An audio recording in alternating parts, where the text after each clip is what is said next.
Thank you, Miles. Your Excellency President David Panuelo of the Federated States of Micronesia, Mr. Sean Callahan, USA Deputy, Mission Director to the Pacific, Your Excellency Ms. Elise Tokumasu de Silva, Acting Charge d'Affaires, United States Embassy in Fiji, Dr. Stuart Minchin, the Director General of SBC, and distinguished delegates. It's a privilege and pleasure to provide the keynote address for today's event to launch Project Governance, a 5-year regional good governance initiative funded by the US government. The Pacific community, in collaboration with the East-West Center, the International Foundation for Electoral Systems, and Care Australia, will lead implementation. I am advised that Project Governance is anchored in both the 2000 Bikitawa Declaration and the 2018 Boe Declaration on Regional Security, and that it is designed to strengthen existing good governance frameworks in the Pacific by promoting sound, just, and responsive governance, including through the transparency of governance institutions and effectiveness of accountability mechanisms. I welcome the timeliness of this program in our collective efforts to fulfill our commitments to the 2030 Agenda and the SDGs, the framework for Pacific regionalism, the Samoa pathway, as well as the Paris Agreement, amongst many other regional and global commitments. I would also venture to add that our governments and the Blue Pacific region are also not unfamiliar with these concepts. In fact, and as some of you may recall, Pacific Island Forum leaders accepted in 2003, by way of a Forum Principles of Good Leadership, the challenge to improve and provide effective national leadership, in particular one of high accountability in all aspects of public life.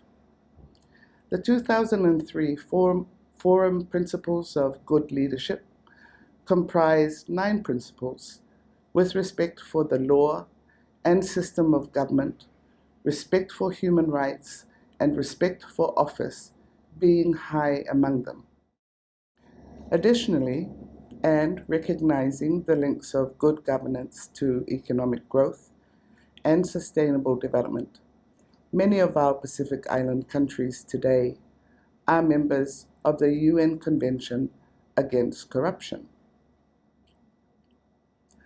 Our Blue Pacific region is in a continuous state of change and progression, in large part driven by our desire and aspirations to live a good quality of life. But we face numerous shared challenges, from managing and mitigating the effects of climate change, to sustainably managing our oceans and fisheries resources, and accelerated loss of biodiversity, to now guarding against the spread of the COVID-19 pandemic and its debilitating socio-economic impacts. It would seem, therefore, that many of our Pacific Island countries' economic development would remain tenuous and fragile across the region, with continuing high dependence on development assistance and delivery of basic services. Added to this is the unprecedented interest by a wide range of external actors in our region, resulting in a crowded and complex geopolitical Blue Pacific landscape. Against this backdrop, Project Governance presents a further opportunity for our member governments, respectively and collectively, as the Blue Pacific region, to reassess our positions. Key to the success of this program is respect for all human rights and fundamental freedoms. democratic principles, good governance, and the rule of law.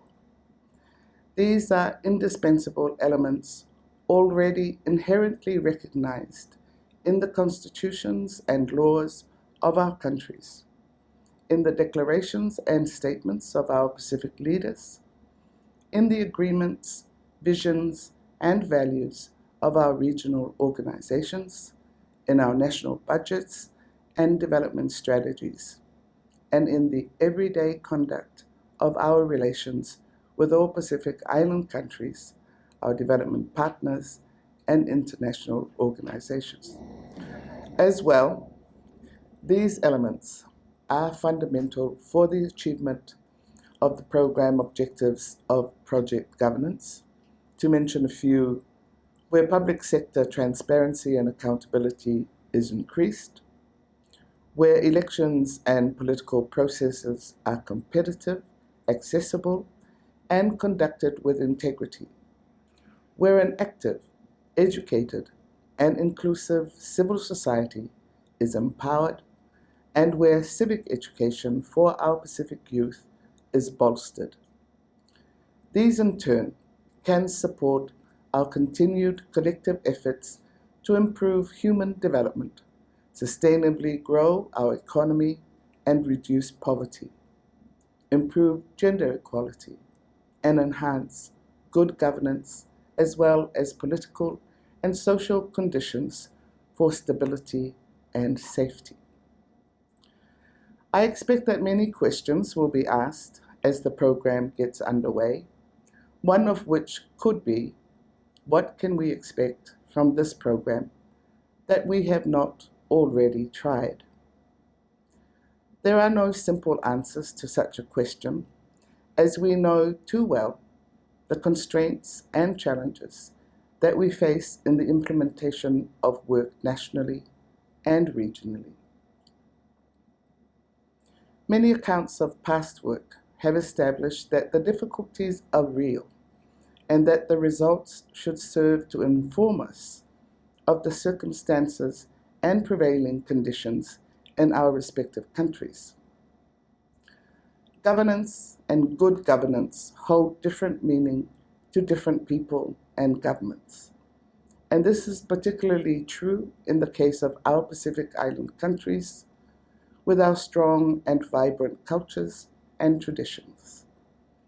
I am hopeful that project governance will enable a better tailoring of approaches to suit the particular circumstances of our countries, noting also our continued struggle with compliance and reporting obligations.